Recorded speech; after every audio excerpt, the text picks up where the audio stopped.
오늘 룻기 2장 말씀을 함께 나누도록 하겠습니다.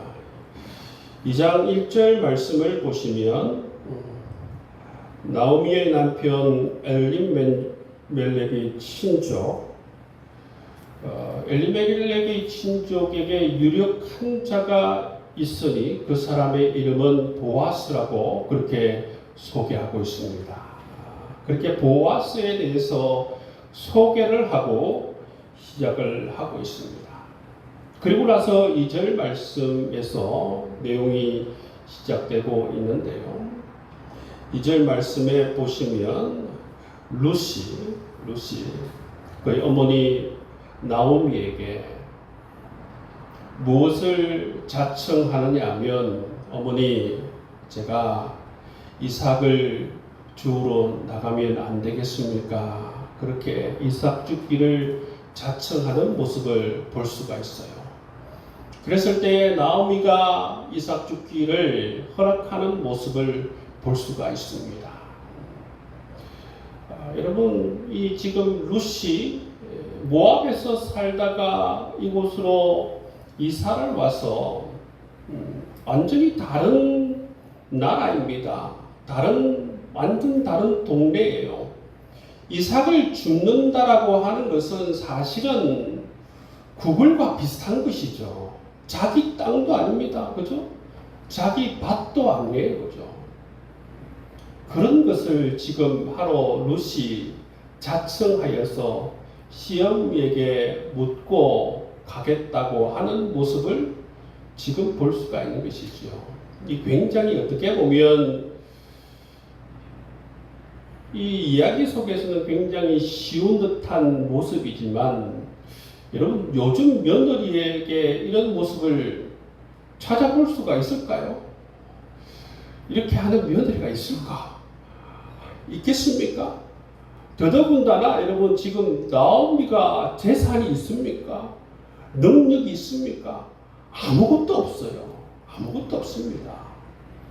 가난한 시어머니에게 여러분, 이러한 자세를 가지고 시어머니, 제가 밭에 가서 이삭을 줍고 와도 되겠습니까?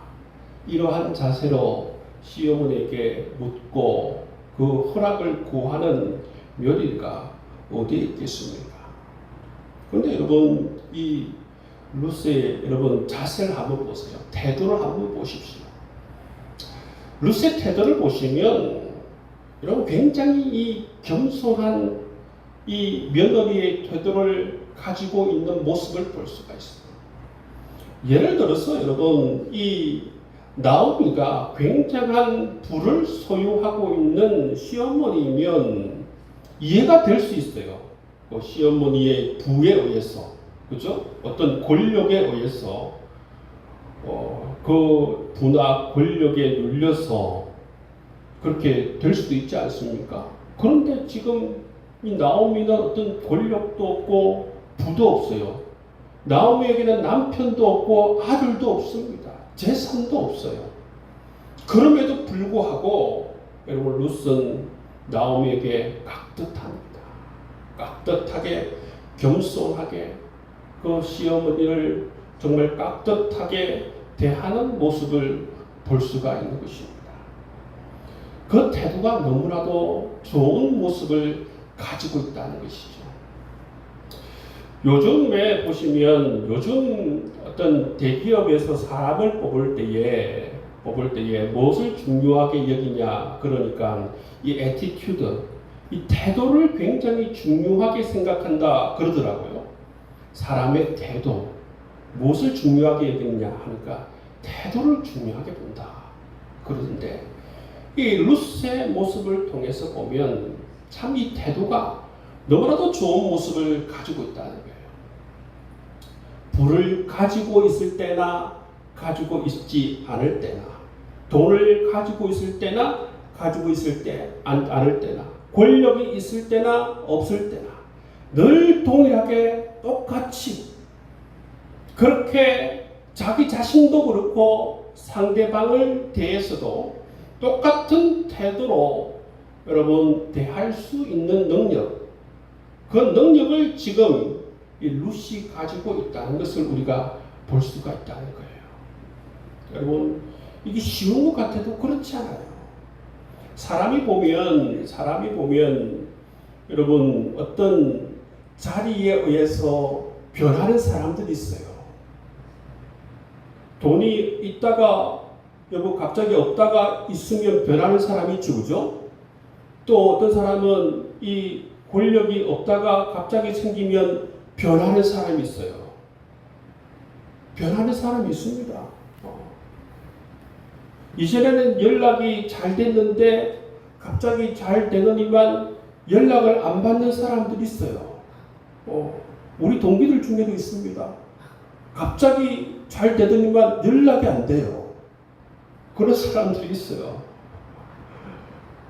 여러분, 그 태도가 갑자기 달라지는 사람들이 있다는 것입니다. 여러분, 근데 이 룻을 통해서 우리가 배워야 하는 게 뭐냐면 이 태도의 중요성이라는 것입니다. 룻은 이처럼 아무것도 없는 상황이지만 여전히 여러분 모압에 있을 때나 여러분 이처럼 이스라엘에 돌아왔을 때나 그 태도가 변함이 없이 동일하게 이 시어머니를 섬기는 성숙된 태도를 가지고 있다라는 것을 우리가 볼 수가 있어요. 이것이 어떻게 보면 그 사람의 그릇입니다. 그릇임을 우리가 알 수가 있어요. 그런 룻이 이삭을 죽기 위해서 밭으로 나갔습니다. 밭으로 나갔는데 어디로 가게 되었냐면 3절 말씀에 보시면 이삭을 죽는데 우연히 엘리멜렉의 친족 보아스에게 속한 밭에 이르렀더라. 이렇게 말씀하고 있어요. 여러분, 밭으로 갔는데 어디 밭으로 갔다고 그래요? 우연히 엘리멜렉의 친족 보아스에게 속한 밭으로 갔다. 그렇게 말하고 있어요. 여러분 2장 1절에 딱 누구에 대해서 말하고 시작하고 있습니까? 엘리멜렉의 친족 유력한 자 보아스에 대해서 딱 이야기하고 시작하자는 거죠. 여러분, 이건 우연이 아닙니다. 우연이 아니에요. 이것을 일컬었어. 이 만남을 일컬었어. 여러분, 사람과의 이 사람의 만남, 그렇죠? 이 만남은 정말 이 만남 속에 하나님의 섭리의 역사가 있는 것입니다. 이 보아스와 룻의 이 만남을 통하여서 이 둘이 결혼을 하게 되잖아요. 이 가문을 통하여서 다윗이 태어나게 되고 이 가문을 통하여서 예수님이 태어나게 되는 귀한 역사가 일어나게 돼요. 여러분, 이 만남이 그냥 우연한 만남이 아닌 것입니다. 이 이삭을 주우러 나갔다가 그 나간 곳이 바로 보아스의 밭에 나가게 된 것입니다. 그리고 4절 말씀을 보시면 보아스도 베들레헴에 있다가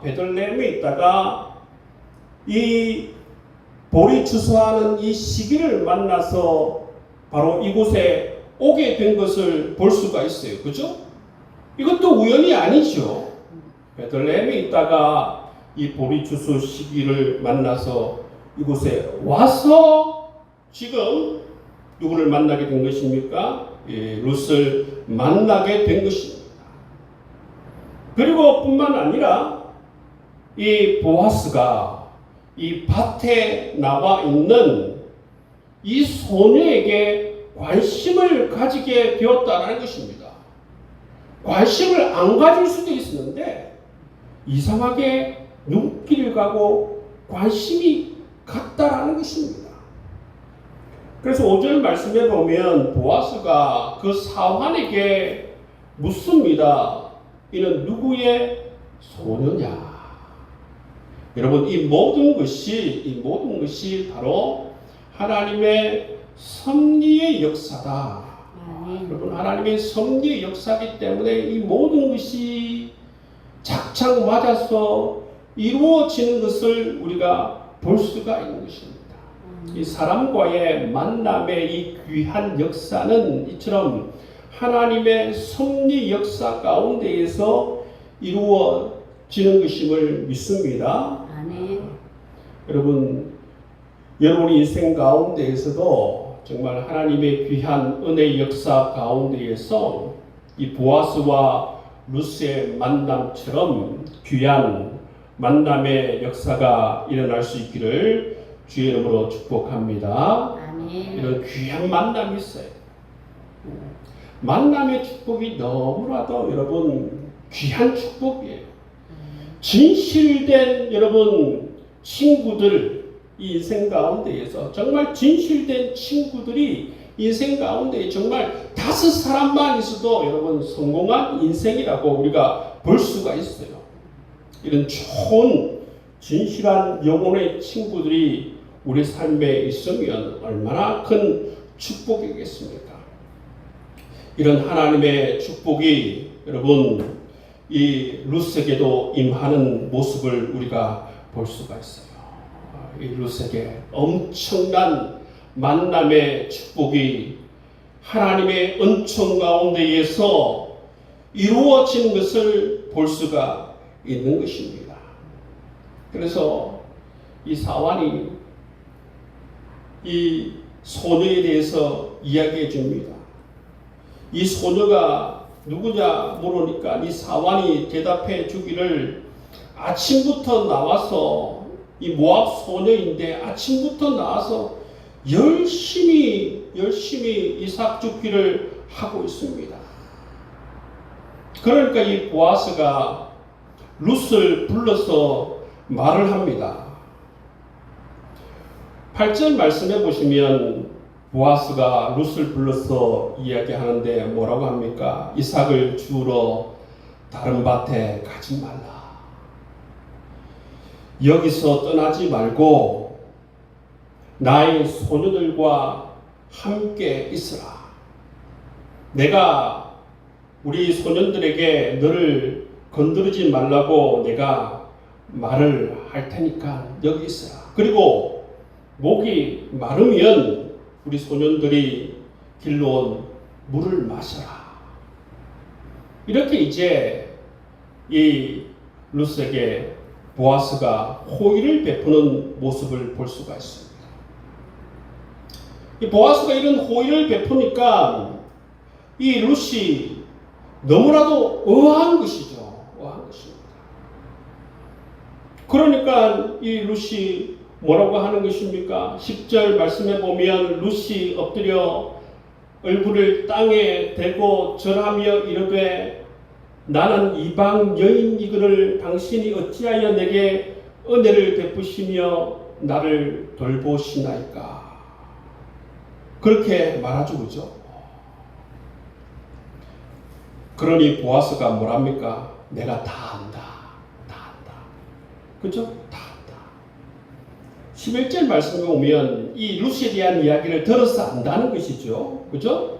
내 남편이 죽은 후로 내가 시어머니에게 행한 모든 것과 내 부모와 고국을 떠나 전에 알지 못하던 백성에게로 온 일이 내게 분명히 알려졌느니라. 다 안다는 것이죠. 내 남편이 죽고 그리고 너 시어머니에게 어떻게 행했는지 그 모든 것을 내가 들어서 잘 알고 있다. 그 모든 행한 일들을 내가 그 효행들을 내가 다 들어서 알고 있다. 그러면서 이 룻을 칭찬해 주는 모습을 볼 수가 있고 내가 너한테 이런 호의를 베푸는 것은 바로 그 때문이다. 그 때문에 이런 호의를 베푸는 것이다. 그렇게 말하는 것을 볼 수가 있습니다. 그렇게 이어서 보아스는 또 룻에게 하나님의 축복을 빌어주는 모습을 볼 수가 있습니다. 12절 말씀에 보시면 여호와께서 내가 행한 일에 보답하기를 원하며 이스라엘 하나님 여호와께서 그의 날개 아래에 보호를 받으러 온 내게 온전한 상 주시기를 원하노라 하는지라. 참 보아스는 정말 너무나도 좋은 사람 같아요. 마음이 참 따뜻한 사람 같아요. 그죠? 이렇게 여러분 정말 이 이방 사람인데도 불구하고 루스에게 이처럼 따뜻하게 대해줄 뿐만 아니라 이렇게 하나님의 축복을 빌어주는 모습을 볼 수가 있습니다. 참 따뜻한 이 보아스의 모습을 볼 수가 있습니다. 그리고 룻은 이 보아스의 이런 호의를 받고 어떻게 합니까? 매우 겸손히 또 이 은혜에 보답하는 모습을 볼 수가 있어요. 13절 말씀에 보시면 룻이 이르되 내 주여 내가 당신께 은혜 입기를 원하나이다. 나는 당신의 하늘 중에 하나와도 같지 못하오나 당신이 이 하늘을 위로하시고 마음을 기쁘게 하는 말씀을 하셨나이다. 여러분 이 두 사람의 어떤 모습을 보고 이 두 사람의 대화를 보면 참 마음이 따뜻하고 어떻게 보면 참 아름답다. 그런 생각을 하게 됩니다. 둘 다 참 말이 이쁘고 행동이 이쁘다. 그런 생각을 하게 되는 것입니다. 여러분 이 하나님의 사람들은 이런 행동과 말에 있어서 이 격이 있고 또 말이 이렇게 여러분 아름답고 이쁜 것이 필요해요. 그렇지 않습니까? 하나님의 사람들이 뭐니 해도 여러분 이 말과 행동이 이뻐야 하는 것입니다. 보아스도 보면 품격이 있고 또 룻도 여러분 이처럼 은혜를 알고 또 겸손히 이처럼 보아스의 은혜를 알고 또 대답을 하는 모습을 볼 수가 있는 것입니다. 참 이런 감사를 알고 은혜를 아는 이 룻의 모습을 우리가 보는 것입니다. 여러분 이 사단의 역사가 있는 곳에 가면 이 말이 험해요. 말이 험해요. 원래는 여러분 가는 말이 고와야 오는 말이 곱다는 게 원래 우리 속담이지 않습니까? 근데 여러분 세상이 갑질하는 세상에 가면 이런 말이 있더라고요. 가는 말이 거칠어야 오는 말이 곱다. 이런 말이 있어요. 근데 갑질하는 세상은 그렇대요. 권력이 작동하는 세상, 갑질하는 세상은 가는 말이 거칠어야 오는 말이 곱대요. 힘 있는 사람이 막 거칠게 이야기해야 저쪽에서 저 사람이 힘이 있는 모양이다. 그렇게 생각해서 이 가는 말이 곱대요. 근데 어떤 사람이 가는 말이 고우면 저쪽에서 어떻게 생각하냐면 저 사람이 얕잡아 보도 되는구나 생각해서 막 말을 거치게 한대요. 세상이 이렇게 사단이 역사하는 세상에 보면 이처럼 힘이 있고 힘이 없고 그렇게 판단해서 말이 오고 가고 한다고 하는 거죠. 원래는 여러분 이처럼 가는 말이 고울 때 오는 말이 곱는 게 맞죠. 근데 세상은 안 그렇다는 거예요. 세상은 이처럼 사단이 역사하고 막 이처럼 갑을 관계에 힘이 있는 사람, 권력이 있는 사람, 사단이 역사하는 세상 가운데에서는 이처럼 여러분 막 힘을 가지고 누르려고 그러고 막 그러니까 말이 거칠으면 오히려 사람들이 쩔쩔매고 그런 세상이 되어버리는 모습을 볼 수가 있어요. 그러면 안 돼요, 여러분. 사람이 잘해주면, 그죠?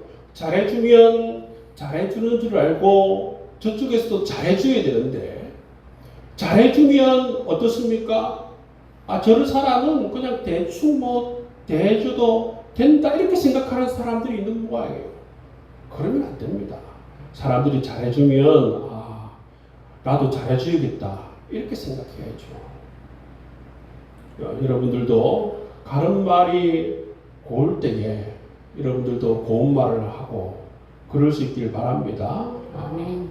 가는 말이 거칠 때에 여러분 거칠게 여러분 우리는 대답하든 말든지 세상의 어떤 사단의 어떤 그러한 방법에 우리가 놀아나면 안 될 것 같아요. 우리 하나님의 사람들은 기본적으로 말을 이쁘게 해야 하는 것입니다. 언제 감사의 말, 겸손의 말, 은혜의 말. 사단이 역사하는 곳에서는 이처럼 이상한 말들, 각질의 말들, 그런 말들이 튀어나오는 것을 우리가 볼 수가 있습니다. 근데 여러분 이 보아스와 룻세 오고 가는 말들 가운데는 감사가 있고 겸손이 있고 은혜가 있는 모습을 볼 수 있어요. 그러니까 이 보아스가 이 룻세 이런 겸손과 은혜를 아는 이런 반응을 하니까 어떻게 하느냐? 더 잘해줘요. 더 잘해줘요.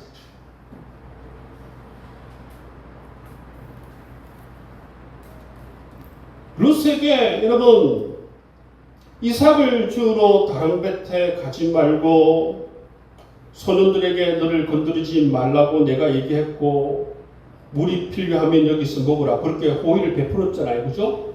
베푸는데 룻이 이렇게 겸손히 반응을 하니까 보아스가 룻에게 더 특별한 대우를 하는 것을 볼 수가 있어요. 14절 이하의 말씀을 보면 어떻게 하는가 하면 밥 먹을 때가 되니까 어떻게 합니까? 자, 자기 식사 자리에 초대합니다. 초대해서 이리 와라 해서 어떻게 하죠? 이리 와서 떡을 먹으라 그러고, 그죠? 떡을 먹으라 그러고 떡 조각에 초를 찍으라 그러죠. 그죠?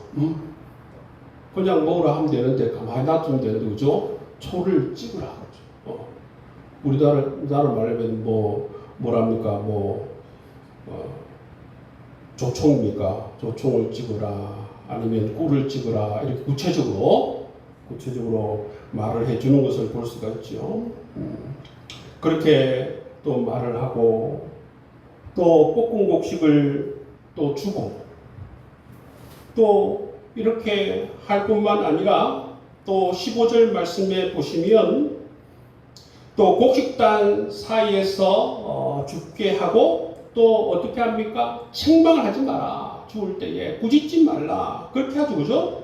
그렇게 하고 또 16절 말씀에 보시면 또 이 보아스가 어떻게 합니까? 곡식 다발을 조금씩 뽑아버려라. 이불로 뽑아버려서 죽게 하라. 꾸짖지 말라. 그죠? 완전 이거는 호의죠. 너무 잘 본 거죠. 보아스가 룻을 너무 잘 본 겁니다. 제가 볼 때는 이 보아스가 이 룻이 하는 말을 듣고 너무나도 마음에 든 것 같아요. 너무 이 반응이 하는 행동이나 물론 그 이전부터 들었을 때부터 호의가 있었지만 실제로 만나서 대답하고 하는 행동을 보니까 더 호의가 있으니까 이처럼 보아스가 룻에게 특별하게 대우해 주는 모습을 우리가 보게 되는 것입니다. 그리고 룻은 이처럼 여러분 처음부터 보면 그죠? 룻이 자기 시어머니 나오미에게 대하는 태도나 여러분 또 이 보아스에게 하는 행동이나 보면 어떤 교육을 어떻게 받았는지 모르지만 굉장히 태도가 좋고 말하는 것이나 행동하는 것이 참 여러모로 참 잘 배운 사람같이 참 좋은 그러한 사람임을 우리가 알게 되는 것입니다. 여러분 이처럼 룻은 참 잘 준비된 하나님의 사람임을 우리가 알게 되죠. 그래서 보아스의 마음에 흡족하게 그렇게 들어가는 모습을 보게 되는 것입니다. 그런 다음에 여러분 그날 일이 끝나고 룻이 저녁에 준 보리를 가지고 시어머니에게 갑니다. 그날 양이 얼마나 되느냐 하면 17절 말씀에 보니까 보리 한 에바쯤 된다고 그랬죠. 그죠? 한 에바가 얼마나 되는가 제가 찾아보니 한 20kg 정도 됩니다. 굉장히 많이 여러분 가지고 간 것이죠. 굉장히 많은 양을 수확해 갈 것입니다. 그러니까 시어머니가 물어보죠. 누구 밭에서 일했냐? 그러니까 보아스 밭에서 일했다. 그러니까 나오미가 이 보아스를 축복합니다. 그리고 말하기를 그는 우리와 매우 가까운 사이다. 그리고 이야기하기를 기업 물을 자 중에 하나이다. 얘기하죠. 그죠? 여기서 기업 물을 자가 나온데 여러분 이 기업 물을 자는 두 가지가 여러분 두 가지 단어가 합성된 것이죠. 기업과 물을 자가 합성된 단어인데 이 기업할 때 이 기업은 보통 우리가 뭐 회사 기업할 때 그 기업이 아닙니다. 이 기업할 때 기자는 터기자를 써요. 터기자. 터기자를 씁니다. 그래서 이 대대로 이 가문에 내려오는 그러한 재산을 얘기합니다. 땅 같은 걸 얘기하죠. 대대로 가문에 내려오는 땅을 얘기하는 것이죠. 가문에 내려오는 땅, 재산을 얘기하는 것입니다.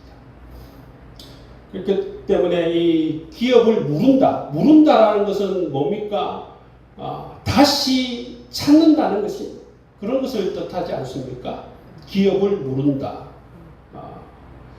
그 뜻은 뭐냐 하면 기업을 무르는 것은 크게 세 가지입니다. 세 가지인데 한 가지는 뭐냐 하면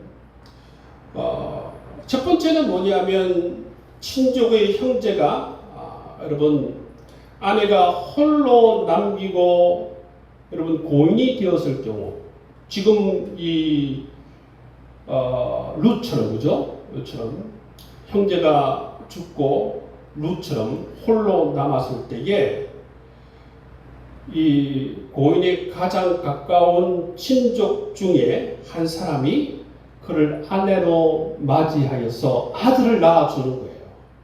아들을 낳아주는 거.